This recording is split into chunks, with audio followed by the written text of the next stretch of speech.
Thank y'all for stopping by. Never mind, retake, chop 134. Thank y'all for stopping by the camp. You know, whatever you're doing in life, whether you're cooking, riding horses, or anything else, you want to do it to where you're most comfortable with it, because when you're most comfortable, that's when you're going to do your best job. And sure, I have my go-to tools that I use all the time that just sort of like fit like a glove. They're the ones I'm used to, and they're ones that always get me by. All right, we've got these two trivets, short and tall.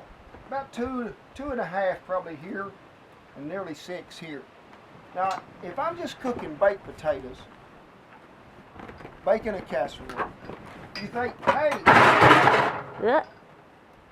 hey, this thing's got legs on them. Ain't that enough? Well, you put a pile of coals out there and you set this heavy oven right down there in them coals are right here against the bottom of that oven. That's why I use a trivet. Mine are made of horseshoes, but hey, you can get them made out of anything in the world. I've seen them to where there's 2 horseshoes and they're stacked like this. But I recommend 2 different heights. We set this oven on here, baked potatoes, casserole, something like that.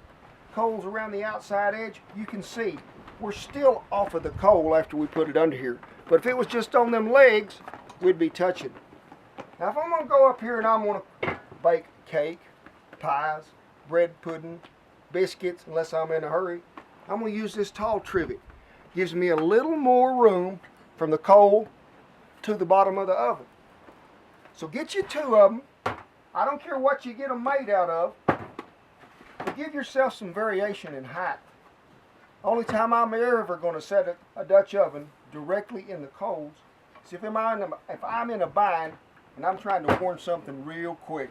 But you have to be careful, because the bottom of that oven against them coals, it'll burn pretty quick. You cooking with this, we got this on these trivets. These old things are hot. First of all, I'd recommend you, my little sweet wife Shannon got these for me. Get you something that's heat resistant, something where you can grab this even when it's hot, it still ain't going to burn you. So get you a good pair of good gloves. A lot of people use welder's gloves. You can get these, grill guards, grill mates. But you got to have a good lid lifter too. Get something that you're comfortable with, that when you put it on there, it's going to hold this lid. This lid lifter is a little more secure.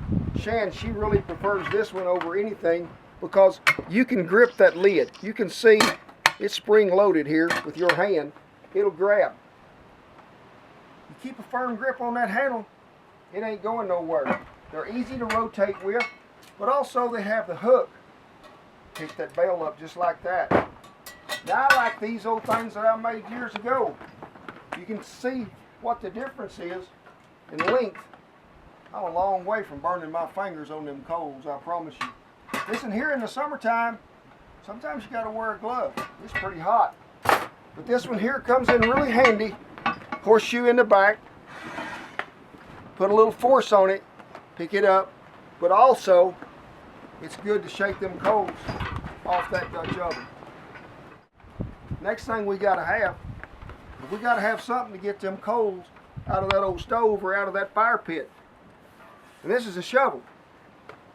Some of you saying, hey, y'all got bad termites up here in y'all's country. They're going to eat a hole in that shovel. I always put holes in shovels I'm cooking with. When I reach in there and get coals out of that old wood stove, I sift that ash. Ash isn't cooking, ash is only insulating. So I can get live coals, place them around them trivets, always shaking the ash out.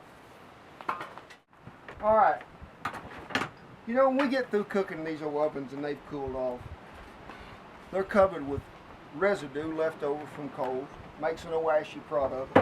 Get you something, a little old whisk broom, something that you can get in here, you can clean this oven out with. Thank you, Stan, for making them brooms, brother. If you ain't got one of them, hey, there's always this wire brush. You can get in here and clean what you got to do. When you go to clean something out of a Dutch oven, and I always going to use this. Old Mitch made this for me. Used to be an old wagon boat. You know, I never scrape metal against metal. I'll use wood. This used to be an old wagon boat. Been shaved down. Scrape it around here. The corners is rounded, so they'll fit in the corner. Get you some tools you're really comfortable with. Get you 2 kinds of trivets, short and a tall. Get you a shovel, got some holes in it. A good pair of gloves. Some lid lifters you feel like you can live with. Get you a Dutch oven, build you a fire, and get out there and let's cook something.